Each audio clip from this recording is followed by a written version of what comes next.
हो रहा है? मेरे हाथ पे काम क्यों नहीं करे? कोई है? बचाओ मुझे! कोई है? बचाओ मुझे!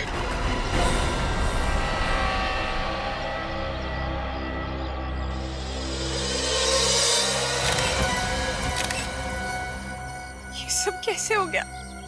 संभालिए अपने आप को। मुझे तो पहले ही पता था सर, ये कुछ ना कुछ गड़बड़ जरूर है। अगर मैं यहाँ पहले आ गई होती तो आकाश जिंदा होता। क्या मतलब? सर, आकाश के मरने से पहले मेरी उससे फोन पे बात हुई थी। उसकी आवाज से लग रहा था जैसे वो किसी चीज को लेकर बहुत परेशान है। आकाश ने आपको बताया नहीं कि ये किस बात को लेकर परेशान था? नहीं सर, मैंने इनसे पूछने की बहुत कोशिश की, लेकिन इन्होंने मुझे कुछ नहीं बताया सर। और सर, सबसे अजीब बात तो ये है कि आकाश कोई मामूली स्विमर नहीं था, स्टेट लेवल का स्विमर था। क्या? स्टेट लेवल का स्विमर था ये? हाँ सर, उसने बहुत सारे मेडल्स भी जीते थे। सर, इसीलिए उनके आसपास कोई गार्ड नहीं था। तो सर फिर इस आकाश की मौत हुई कैसे? मैं भी वही सोच रहा हूँ। ये आकाश स्टेट लेवल का एक्सपर्ट स्विमर था, तो पानी में डूब के कैसे मर गया? पहले ये पता करना होगा कि इसकी परेशानी की वजह क्या थी।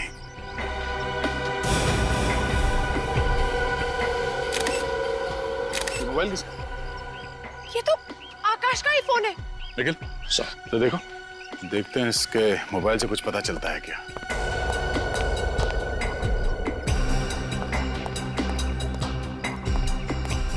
अरे आज एक एमएमएस आया। एमएमएस? सर, किसका है? किसी अननोन नंबर से एमएमएस आया है, देखते हैं।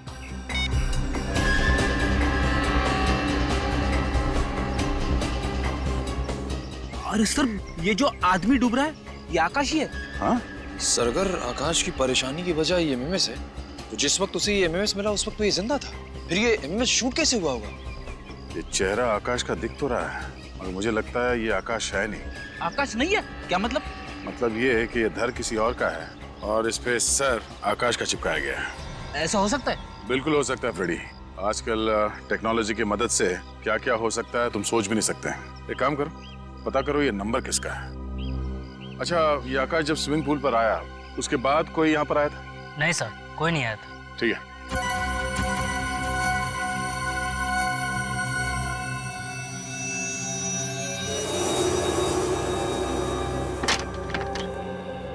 जी तारिका जी, क्या बताना चाहती हैं आप अशोक के खून के बारे में? भाई साहब, ये तारिका जी नहीं, मैं बताऊंगा। सर, मैं तारिका जी से बात कर रहा हूँ, आप बीच में घुसे चले आ रहे हैं। मैं बीच में इसलिए घुसा चला आ रहा हूँ क्योंकि ये रिपोर्ट मेरे पास है, इसलिए मैं बताऊंगा। अच्छा, रिपोर्ट आपके पास है? जी, अब बताइए, आपको रिपोर्ट से मतलब है या तारिका जी से मतलब है? मतलब तो तारिका जी से ही है, रिपोर्ट आप बता दीजिए। ठीक है, तारिका जी से पूछ। अरे सर, एक मिनट, आप तो गुस्सा हो गए सर। प्लीज रिपोर्ट बता दीजिए, एसीपी साहब इंतजार कर रहे हैं। इस आकाश के खून में एलएसडी मिला है। सर, वही एलएसडी जो एक ड्रग है? आश्रय, लाइसर्जिक एसिड डाइथाइलामाइड एक बहुत ही खतरनाक किस्म का ड्रग है, जिसे लेने से इंसान एक अलग ही काल्पनिक दुनिया में पहुंच जाता है। हैलुसिनेशंस होने लगते हैं उससे। न सिर्फ हेलोसिनेशन होता है बल्कि उसका ब्लड प्रेशर भी बढ़ जाता है, उसका दिमाग सुन्न हो जाता है, वो रोजमर्रा की डेली रूटीन की चीजें भी ढंग से नहीं कर पाता है। उसे दरअसल समझ में नहीं आता है कि उसके आसपास हो क्या रहा है। मतलब ये ड्रग लेने के बाद अगर कोई स्विमिंग करने जाए, फिर चाहे वो कितना ही अच्छा स्विमर क्यों ना हो, डूब के मर जाएगा। एग्जैक्टली अभिजीत, इसीलिए ये आदमी डूब करके मर गया। इसके खून में हमें बहुत ज्यादा मात्रा में एलएसडी मिला है। कमाल है, इतनी ज्यादा मात्रा में एलएसडी लेने के बाद ये आकाश तैरने गया ही क्यों?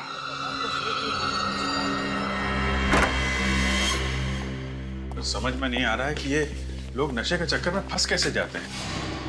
2 पल के नशे के चक्कर में आकाश ने अपनी जिंदगी गंवा दी और अपने परिवार वालों का भविष्य अंधेरे में धकेल दिया। सर, फिर भी अभिजीत, मुझे लगता है कि आकाश ने वो ड्रग नहीं लिया था, उसे ड्रग दिया गया था। ड्रग दिया गया था ताकि जब वो स्विमिंग करने जाए तो डूबकर मर जाएगा। सर, ये काम जरूर उसी का होगा जिसने आकाश के मोबाइल पे वो वीडियो भेजा था। विनीत, क्या पता चला एमएमएस के बारे में? सर, निखिल गया मोबाइल कंपनी पता करने के लिए। अभिजीत, मुझे तो लगता है जिसने भी आकाश को ये एमएमएस भेजा ना, वो ना सिर्फ उसे डराना चाहता था बल्कि ये बताना चाहता था कि आकाश देख, मैं तेरे साथ ये करूंगा। और फिर वैसे ही किया, उसे डुबो के मार दिया। हाँ निखिल, उस नंबर का पता चल गया? किसका नंबर है वो? ओके सर, उस नंबर का पता चल गया जिससे आकाश को वो एमएमएस भेजा गया था। किसका नंबर है वो? सर, कोई स्मिता कुमार है, वो एनडी नगर में रहती है। एनडी नगर? अभिजीत, तुम आकाश के घर जाओ और पता लगाओ कि किसने आकाश को ड्रग्स दिया और कैसे दिया। Okay sir.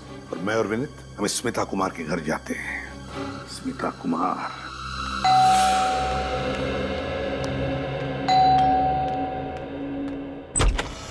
साहब आप लोग?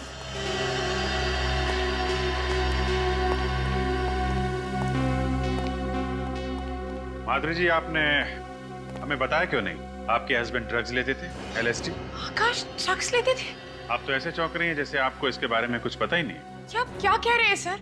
आकाश तो सिगरेट और शराब के नाम से भी नफरत करते थे, और आप लोग कह रहे हैं कि आकाश ड्रग्स लेते थे? सचिन, पंकज, चेक करो घर। देखिए सर, देखिए, हम सिर्फ वही कह रहे हैं जो हमें फोरेंसिक रिपोर्ट ने बताया है। LSD वजह आपके पति के पानी में डूब के मरने की, वरना इतने एक्सपर्ट स्विमर थे आपके हस्बैंड, बिना किसी वजह के स्विमिंग पूल में तो डूब नहीं सकते।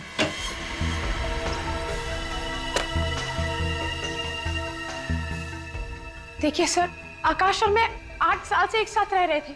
अगर आकाश को ड्रग्स लेने की आदत होती तो कभी ना कभी तो मुझे इस बारे में जरूर पता चलता। और मान लीजिए सर कि आकाश ड्रग्स लेता भी था, तो वो ड्रग्स लेकर स्विमिंग करने क्यों जाता?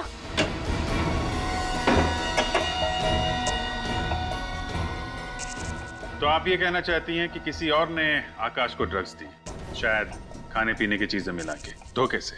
ऐसा हो सकता है सर, पर ऐसा कौन करेगा?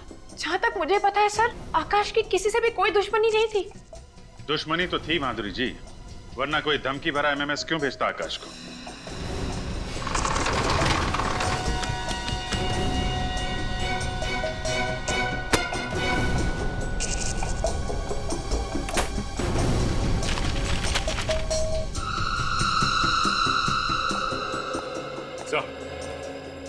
हाँ सच, ये देखिए सर, ये बाथरूम में कलोन की बोतल मिली है जिसमें कैप्सूल छुपा के रखे गए। ये देखिए, लगता है LSD है ये। इसका मतलब है कि आकाश चोरी छुपे ड्रग्स लेता था? आकाश के कॉलोन की बोतल में ड्रग्स, और इसके बारे में आपको कुछ भी पता नहीं है? आप मुझ पे शक कर रहे हैं? ये ड्रग कैसे आई? ये तो डॉक्टर सुरेश को पता होगा। डॉक्टर सुरेश? हाँ सर, आकाश को जब भी कोई प्रॉब्लम होती थी तो वो उन्हीं के पास जाता था। डॉक्टर सुरेश?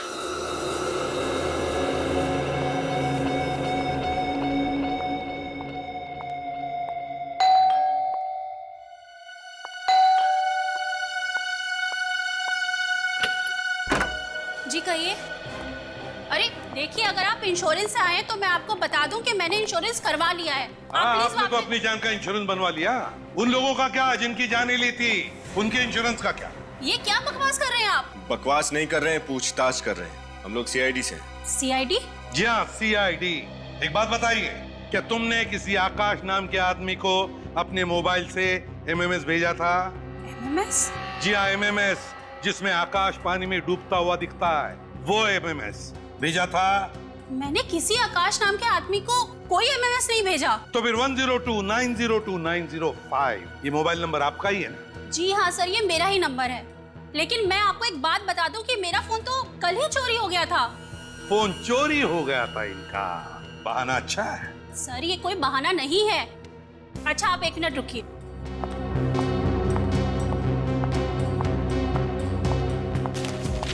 ये देखिए सर, मैंने अपने फोन के चोरी होने की रिपोर्ट भी लिखवाई थी। कहाँ चोरी हुआ था आपका मोबाइल? सर, आकांक्षा मॉल के पार्किंग लॉट से। अगर आपका फोन चोरी हो गया था तो आपने मोबाइल कंपनी से कहकर अपना सिम ब्लॉक क्यों नहीं करवाया? मैंने उनको सिम ब्लॉक करने के लिए बोला था, लेकिन पता नहीं उन्हें इतना टाइम क्यों लगा। पता नहीं इतना टाइम क्यों लग गया, क्या करेगी बेचारी। खैर जरा बताइए, आपका ये मोबाइल चोरी हुआ कैसे, जरा हम भी तो सुने। सर, मैं आकांक्षा मॉल के पार्किंग लॉट में फोन पर बात कर रही थी, तभी एक आदमी अचानक पीछे से बाइक पर आया और मेरा फोन चोरी करके भाग गया। अचानक मोटरसाइकिल पर आया और उसने आपका फोन छीन लिया और भाग गया। तो फिर आपको कुछ न कुछ तो याद होगा ही, उस आदमी का चेहरा या फिर मोटरसाइकिल का नंबर या फिर किस तरह की मोटरसाइकिल थी या फिर कोई खास बात, कुछ तो याद होगा। सर, हाँ? मुझे सिर्फ इतना याद है कि वो एक लाल रंग की स्नोडेन बाइक पर था और उसकी बाइक की टंकी पर एक जलती हुई खोपड़ी का स्टिकर लगा हुआ था। आकांक्षा मॉल का पार्किंग लॉट, लाल रंग की स्नोडिल बाइक और उसकी टंकी पर जलते हुए खोपड़ी का स्टिकर। डॉक्टर सुरेश। जी हाँ, कहिए। हम लोग सीआईडी से हैं। लेकिन सीआईडी वालों का हमारे क्लिनिक में क्या काम? आकाश आपका ही पेशेंट था? आकाश वो स्विमर? जी हाँ, वो स्विमर, उसकी मौत हो गई। आकाश की मौत हो गई? मगर कैसे?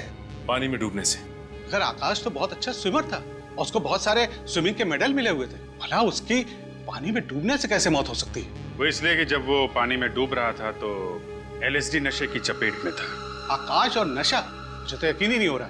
अगर आकाश नशा कर रहा होता तो हमें उसके routine test, urine test, blood test में पता लग गया होता। आकाश ने कभी भी किसी प्रकार का कोई नशा नहीं किया है। अच्छा,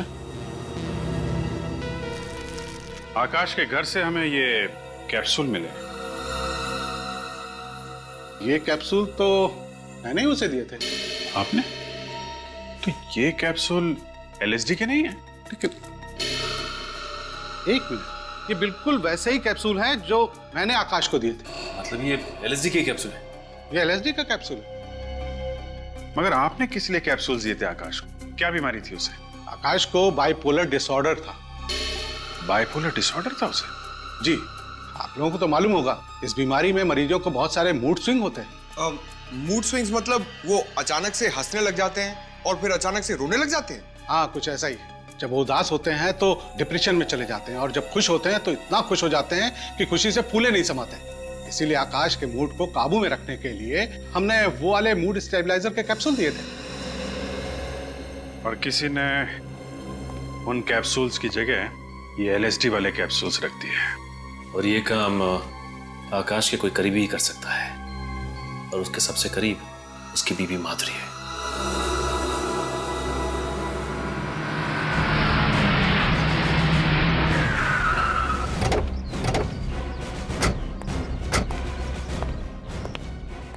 हमें एक बाइक के बारे में पूछताछ करनी है। पूछताछ करना चाहते हैं साहब? ये कोई पूछताछ केंद्र थोड़ी ना है साहब। मेरे पास फालतू टाइम नहीं है। टाइम पास करना है तो कहीं और जाइए। सीआईडी का नाम सुना है कभी? माफ कीजिएगा साहब, गलती हो गई। तब बताओ। कल दोपहर को 1 बजे एक आदमी आया था बाइक पर, उसने एक औरत का मोबाइल चुराया और फिर भाग गया। वो कुछ याद आता है? लाल कलर की स्नोडिल बाइक थी और उसकी टंकी पर एक स्टिकर लगा हुआ था जली हुई खोपड़ी का। हाँ साहब, याद आया साहब। मैंने मेम साहब के साथ उस बाइक वाले का पीछा करने की कोशिश की थी, लेकिन साहब वो भाग निकला। उस आदमी का चेहरा देखा तुमने? कुछ याद है उसके बारे में? साहब उसने हेलमेट पहन रखी थी, इसलिए मैं चेहरा नहीं देख पाया। उसे गाड़ी का नंबर तो नोट करके रखा होगा? हाँ साहब, नंबर है। बताओ जल्दी। कल दोपहर को 1 बजे। साहब ये रहा, ये ATZ BT 0197। ATZ BT 0197। RTO को फोन करो, उनसे कहो कि यहाँ पर भी एक बाइक दिखे या मिले तो तुरंत हमें इन्फॉर्म करने के लिए। सर, आप पहले भी तो घर की तलाशी ले चुके हैं, दोबारा क्यों लेनी है तलाशी? माधुरी जी, आपको मालूम था कि आकाश को बाइपोलर डिसऑर्डर की बीमारी थी? आकाश को बाइपोलर डिसऑर्डर था? जी हाँ, डॉक्टर सुरेश ने हमें सब कुछ बता दिया है। मगर सर, अगर आकाश को बाइपोलर डिसऑर्डर था तो उसने मुझे बताया क्यों नहीं, छुपाया क्यों मुझसे? पीछे ही चिपका रहेगा क्या? जरा वहां जा। ताज्जुब तो हमें भी हो रहा है कि आपको ये बात पता कैसे नहीं है। कोई पति अपनी पत्नी को इतनी बड़ी बीमारी की बात क्यों नहीं बताएगा? ऐसा कैसे हो सकता है कि आपको इस बीमारी के बारे में कुछ भी नहीं मालूम? सब मेरी तो कुछ भी समझ में नहीं आ रहा है। सब आप लोगों को अभी भी ऐसा लग रहा है कि ये सब कुछ मैंने किया है? साहब एक काम कर, बाहर जा, मिलने चाय बना के ला और साथ में बिस्किट लेके आ, भूख लग रही है मेरे को। देखिए माधुरी जी, आकाश अपनी कॉलोन की बोतल में बाइपोलर डिसऑर्डर की दवाई रखता था। वो दवाई किसी ने बदल के उसमें एलएसडी के कैप्सूल रख दिए, जिससे उसकी मौत हो गई। और दवाई बदलने का काम कोई पास वाला आदमी ही कर सकता है। क्या कह रहे हैं सर? मैं ठीक कह रहा हूँ। आजा, घुस जा इसमें, घुस जा इसके अंदर, पीछे।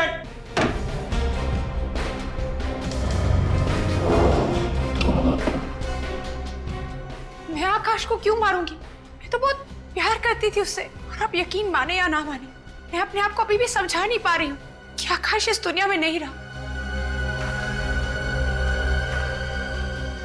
सर जरा जल्दी यहाँ पे आइए।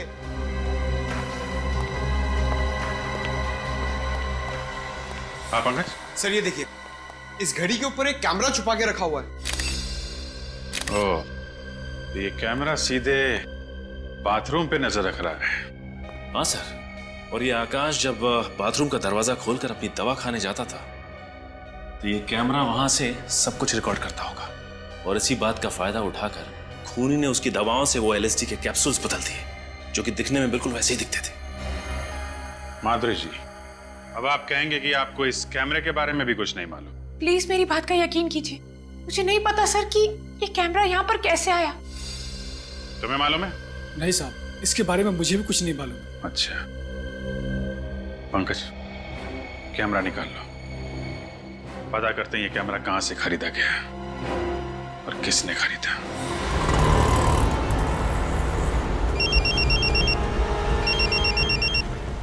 हेलो निशान, बाइक मिल गई? कहाँ पर? त्रिपोलिया बाजार। ठीक है, हम अभी आते हैं। अच्छा, लेकिन हम तुम्हें पहचानेंगे कैसे? पिस्ता कलर का शर्ट पहना है तुमने और डार्क पैंट। ओके विनीत, गाड़ी घुमा लो आप।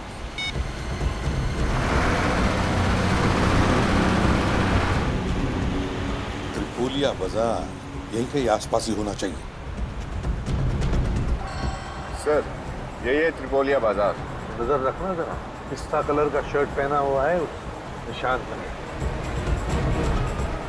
कहीं वो तो नहीं? वो देखो, आगे जाके यूटर्न मार लो।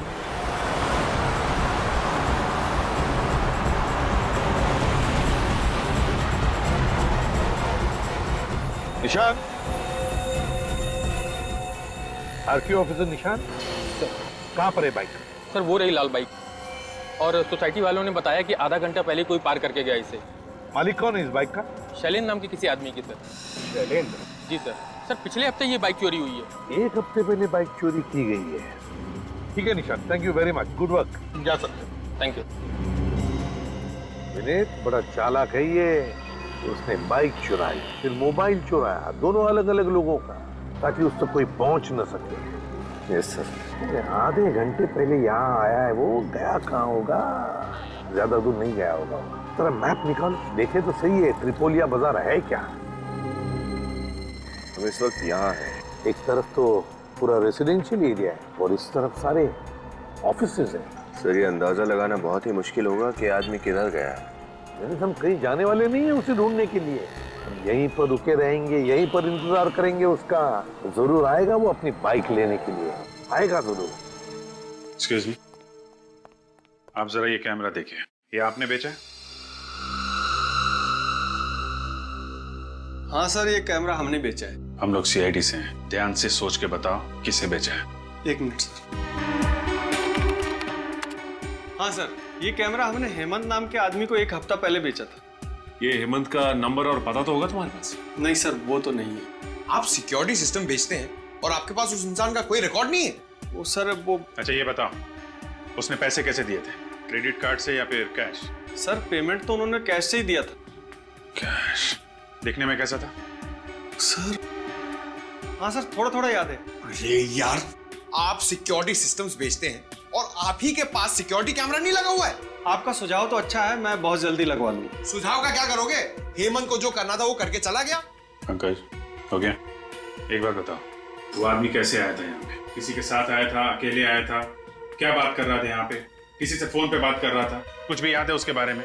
हाँ सर, वो फोन पे बात कर रहा था। क्या बात करता, सुना तुमने? क्या कह रहा था, क्या कह रहा था? दिमाग पे जोर डालो, याद करो, क्या कह रहा था वो? हाँ सर, याद आया। वो फोन पे कह रहा था कि मैं वेयर हाउस बहुत जल्दी पहुंच जाऊंगा। कौन सा वेयर हाउस? ये तो नहीं बोला उसने फोन पर सर। एक बात तो पक्की है, उस MMS वाले खूनी ने किसी वेयर हाउस को अपना अड्डा बना रखा है। तुम्हें उसके बारे में जो भी याद है, जितना भी याद है, उसका स्केच बनवाओ। पहले 3 वेयर हाउसेज में तो कोई गड़बड़ नहीं थी। पता नहीं क्यों मुझे ऐसे लगता है कि खूनी इसी वेयर हाउस में मिलेगा। चौकन्ना रहना।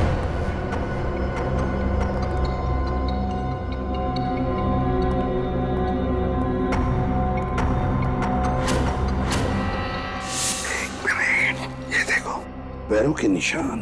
सर ये निशान देखकर तो लग रहा है निशान ताजे हैं। कोई अभी जल्दी में यहाँ से आएगा। लगता है कुनिया अभी भी यहीं पर है।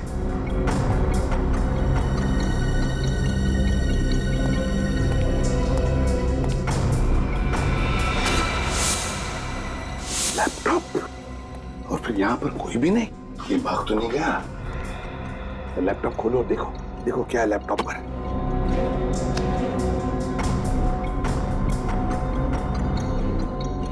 देखा, इस तरह से ऐसे नजर रख रहा था वो आकाश पर। ये कैमरा कहाँ पे लगा है? ये कैमरा तो लिफ्ट में लगा हुआ है। लेकिन आकाश की बिल्डिंग में तो लिफ्ट थी नहीं। तो फिर ये जगह कौन सी है? किस बिल्डिंग की लिफ्ट है ये? सर हो सकता है आकाश शायद इस बिल्डिंग में आता जाता था। या तो ऐसा भी हो सकता है कि आकाश के अलावा वो किसी और पर भी नजर रख रहा था और शायद उसका खून करना चाहता है, और वो जो भी है इस बिल्डिंग में रहता है। कौन सी जगह हो सकती है? ये देखो, लिफ्ट खुल गई। देखो लिफ्ट के सामने बोर्ड लगा हुआ है, आनंद मोहन हाउसिंग सोसाइटी। इसका मतलब ये आदमी आनंद मोहन सोसाइटी में रहता है। आनंद मोहन सोसाइटी।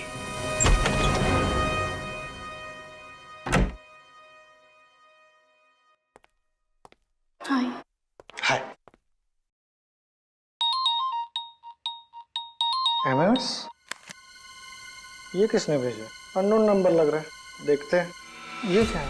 ये लिफ्ट के अंदर कौन जा रहा है? कहिए, मैं तो नहीं। लिफ्ट तो नीचे जा रही है। ये तो यही लिफ्ट लग रही है। नहीं नहीं, मैं कैसे हो सकता हूँ? रोहित, रिलैक्स रोहित, कुछ नहीं होगा। अभी लिफ्ट आएगी, अब तुम लिफ्ट के अंदर जाओगे। ये एमएमएस सिर्फ एक मजाक है, ठीक है? अब लिफ्ट आएगी और तुम अंदर जाओगे।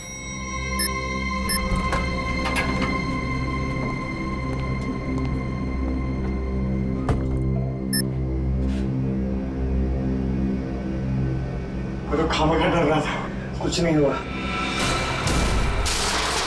ये क्या हो रहा है? बचाओ! ये तो वैसे हो रहा है जैसे कुछ एमएमएस को दिखा था। बचाओ! कोई है?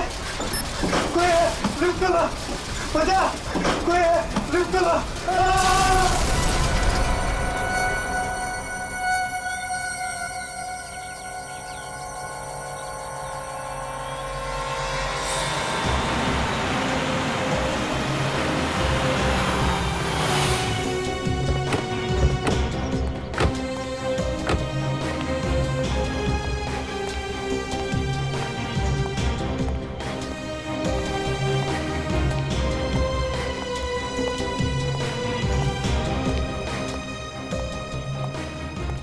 बहुत भीड़ लगी हुई है सर। चलिए चलिए प्लीज हटिए पीछे। क्या हुआ? माय गॉड, ये हुआ कैसे? सर पता नहीं, लिफ्ट नीचे गिर गई और ये आदमी बेचारा मर गया। अचानक ये लिफ्ट नीचे गिर गई? Yes sir. और ये आदमी लिफ्ट के अंदर ही था और मर गया? जी हाँ। कुछ तो गड़बड़ है विनीत, कुछ तो गड़बड़ है। एक काम करो, पूरी मशीनरी, पूरा केबल वगैरह चेक करो अच्छी तरह से लिफ्ट का। देखो किसी ने कुछ हरकत की है क्या। एक बात बताओ, किसी ने भी लाश को हाथ तो नहीं लगाया?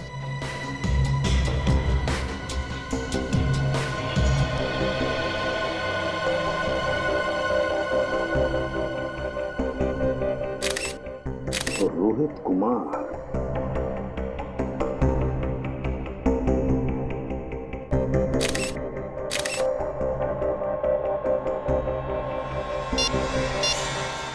माय गॉड, वैसा ही धमकी भरा एमएमएस जैसा आकाश को भेजा था। क्या मेरा? ये रोहित कुमार इसी बिल्डिंग में रहते हैं? सर 1203 12वें महले पे। इसी बिल्डिंग में? जी साहब। अच्छा एक बात बताओ, तुमने किसी अनजान आदमी को यहाँ पर आते जाते देखा? सर तो कोई आदमी नहीं आया था सर। तो याद करके बताओ, कोई बाहर का आदमी आके गया होगा। हाँ साहब, वो लिफ्ट मैकेनिक आया था। लिफ्ट ठीक करने वाला आया था? Lift mechanic? हाँ साहब। उसका तुमने आइडेंटिटी कार्ड वगैरह देखा? कंपनी का कार्ड था उसके पास? हाँ चेक किया था, आईडी बराबर था। क्या नाम है उसका? ऋतिकेश नाम था। उसने कोई नंबर वगैरह दिया अपनी कंपनी का या उसका खुद का? हाँ सर, मोबाइल नंबर लिया है मैंने। क्या नंबर है बताओ?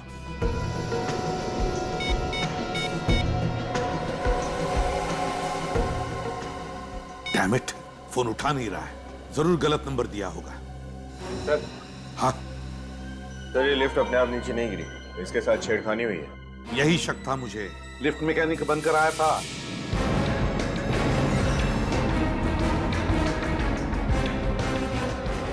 मैंने उसे बिल्डिंग से जाते हुए देखा था, एक लंबा सा आदमी, उसके हाथ में टूल किट था।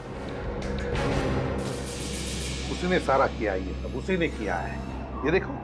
और उसने वो धमकी भरा एमएमएस भी भेजा है रोहित को, जैसे उसने आकाश को भेजा था। और फिर जो टेलीफोन नंबर दिया, जो सेल फोन नंबर, वो भी जानबूझकर गलत नंबर दिया है। एक बात बता, तुमने इस लिफ्ट मैकेनिक को अच्छी तरह से देखा था ना? जी साहब। उसका चेहरा तुम्हें अच्छी तरह से याद है? अच्छी तरह से? हाँ साहब। तो क्या तुम उसका चेहरा बनाने में, उसका स्केच बनाने में हमारी मदद करोगे? हाँ साहब। गुड।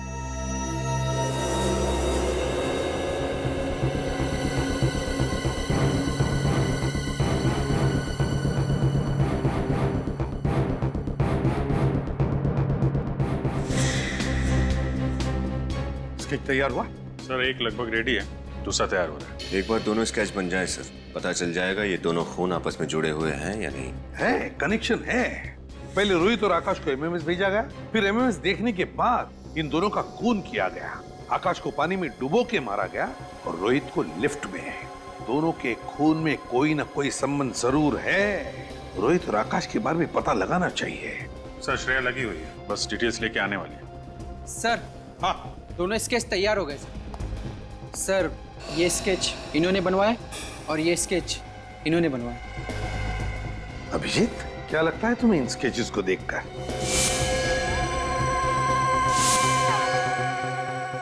सर, गौर करने वाली बात तो है सर। जरा इसका ये चश्मा और दाढ़ी मूछ निकालो। जी सर।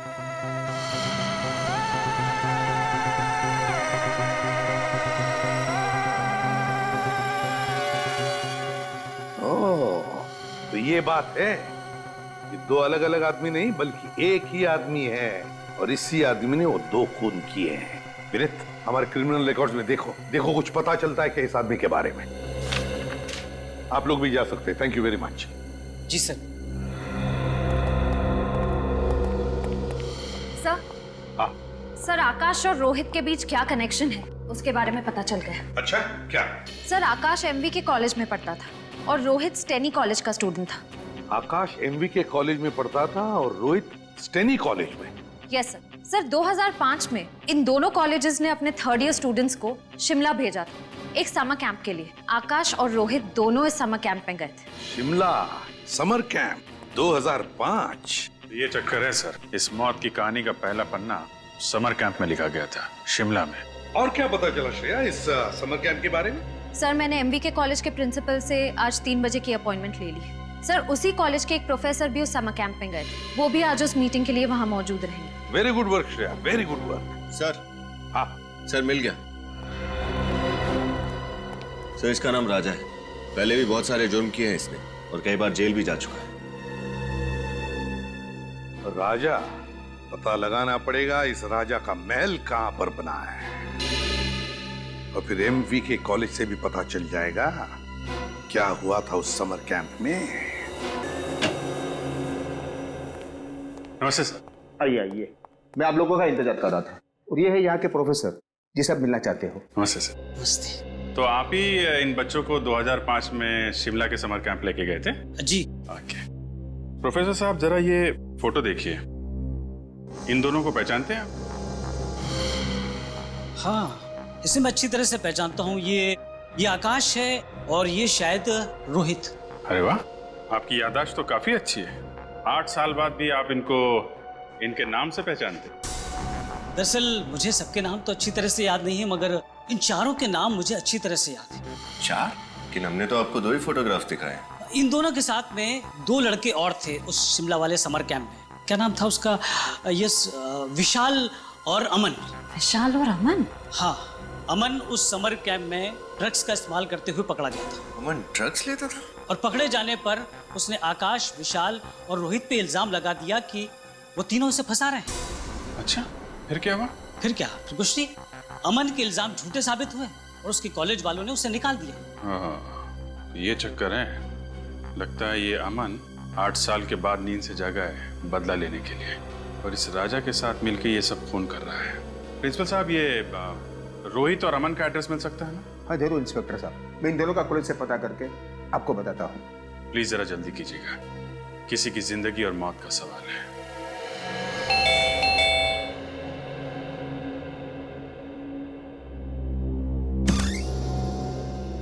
जी कहिए, किससे मिलना है आपको? अमन है घर पे? आप अमन से मिलने आए हैं? जी हाँ, हम अमन के दोस्त हैं। आप झूठ बोल रहे हैं। पिछले 8 साल से अमन का कोई दोस्त नहीं है। क्या मतलब? आइए आइए मेरे साथ, इधर आइए।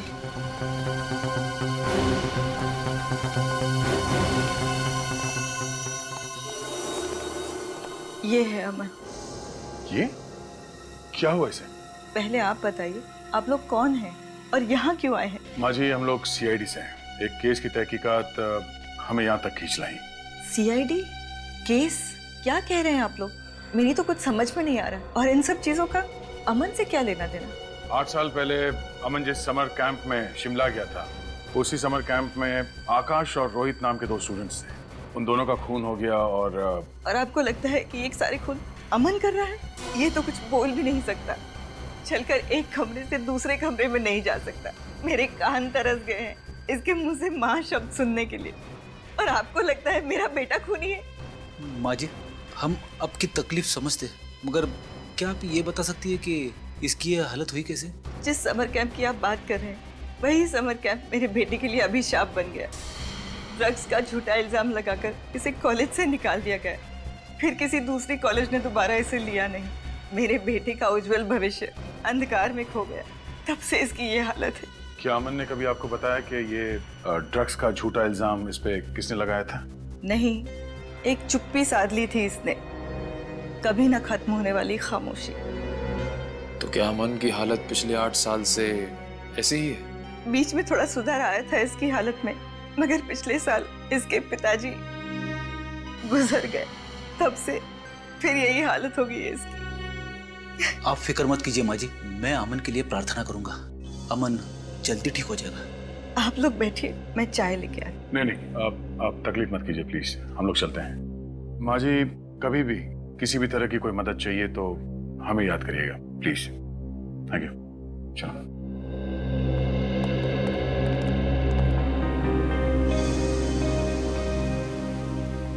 सर, अमन इस हालत में है ही नहीं कि वो किसी का खून कर सके। इसका मतलब कोई ऐसा इंसान है जो अमन की इस हालत का बदला लेना चाहता है। हाँ फ्रेडी, जरूर आकाश, रोहित और विशाल ने अमन को फंसाया होगा। इस खूनी का अगला शिकार विशाल ही होगा। पंकज, बिल बजा। बजा।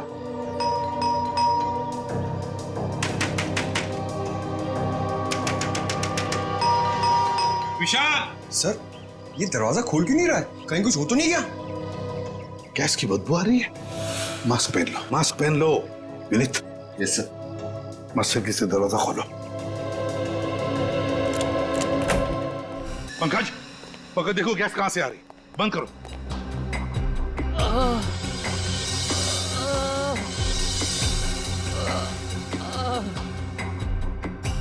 विनीत, किसी के कराने की आवाज आ रही है, शायद उस तरफ से।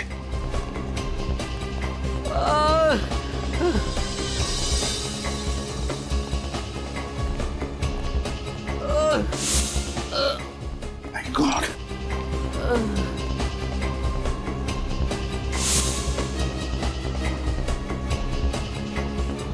तुम विशाल हो ना? सर विशाल। विशाल? विशाल क्या हुआ? सर, इसे बचा लो सर। किसे किसे बचा लीजिए? हैं? मेरी मंगेतर प्रिया को। क्या हुआ प्रिया को? कहाँ है वो? राजा। क्या? इसे अपने साथ ले गया। राजा प्रिया को अपने साथ ले गया? हाँ? कुछ पता है कहाँ गया? सर। पंकज, तुम इसे हॉस्पिटल ले जाओ, हालत बहुत खराब है।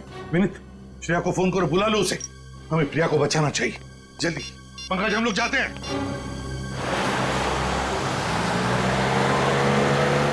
वो देखो, वहां कोई है।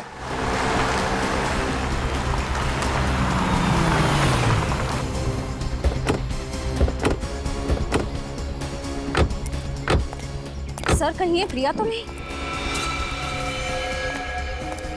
प्रिया, तुम ठीक हो?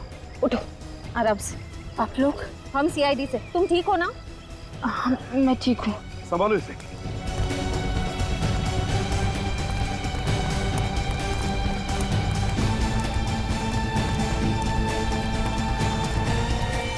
देखो देखो, ये जिंदा है क्या? सर ये तो राजा है। राजा ये तो मर चुका है सर। समझ में नहीं आता। गाड़ी यहाँ पर क्रैश हुई है, राजा यहाँ मरा पड़ा है, वो प्रिया वहां पर है। ये सब हुआ कैसे होगा? पता नहीं क्यों मुझे लगता है सारा सच सामने नहीं आ रहा है। कुछ तो गड़बड़ है। गाड़ी को चेक करते हैं अच्छी तरह। देखो जरा। उठ सकोगी? हाँ, संभल के। देखो कुछ गाड़ी में प्रॉब्लम है क्या? अच्छी तरह से देखो। रुको, मैं पानी लेकर आती हूँ। हाँ?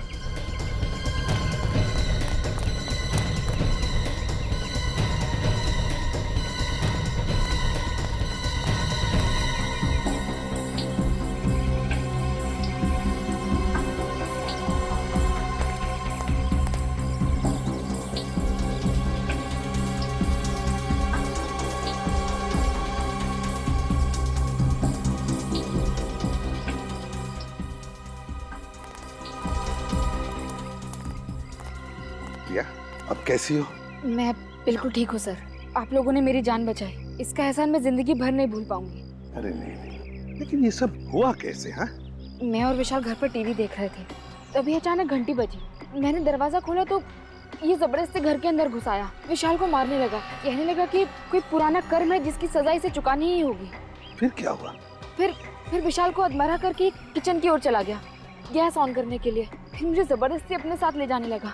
कह रहा था कि मेरे साथ क्या करना है इसका फैसला उसका बॉस ही करेगा। बॉस? मतलब राजा का कोई बॉस भी है? हाँ सर, मैं बहुत रोई, बहुत चिल्लाई। अपने आप को बचाने की मैंने बहुत कोशिश की, लेकिन ये जबरदस्ती मुझे अपने साथ ले आया। मगर एक बात समझ में नहीं आई प्रिया कि ये एक्सीडेंट कैसे हुआ? मैंने भी हार नहीं मानी सर। ये ड्राइविंग सीट पर बैठा था, मैंने स्टीयरिंग व्हील इस बड़े से पत्थर की तरफ घुमा दिया। मैं गाड़ी से कूद गई, गाड़ी इस पत्थर से जा टकराई और शायद तभी इसकी मौत भी हो गई। मतलब राजा ड्राइविंग कर रहा था, फिर प्रिया ने पूरी स्टीयरिंग व्हील ऐसे घुमा दी और गाड़ी को क्रैश कर दिया। सर राजा तो मर गया, अब उसके बॉस तक कैसे पहुंचेंगे हम? बॉस तो मिल गया विनीत, बॉस तो सामने ही है। बॉस सामने है? मतलब बॉस सामने है, सामने। विनीत सर, ये दोनों सीट देखो। ये सीट तो बहुत आगे है। हाँ, ड्राइवर की सीट बहुत ही आगे है। इसका मतलब समझ गए? विनीत, ये राजा कम से कम 6.25 फीट का आदमी है। क्या वो ड्राइविंग सीट इतनी आगे लेकर वो ड्राइविंग सीट पे बैठ सकता है, ड्राइविंग कर सकता है? ये बात तो है सर। समझ गए? समझ गया सर। आप लोग मुझ पर इल्जाम लगा रहे हैं। मैं भला विशाल पर हमला क्यों करवाऊंगी? बताता हूँ। राजा से आकाश और रोहित का खून करवाया, मगर विशाल बच गया। और अब तुमने राजा को ही मार डाला ताकि तुम तक कोई भी पहुंच ना सके, समझे? रुक! कहाँ भाग रही हो? सबको एमएमएस भेजने का बड़ा शौक है ना तुम्हें? ये रहा तुम्हारा इनाम।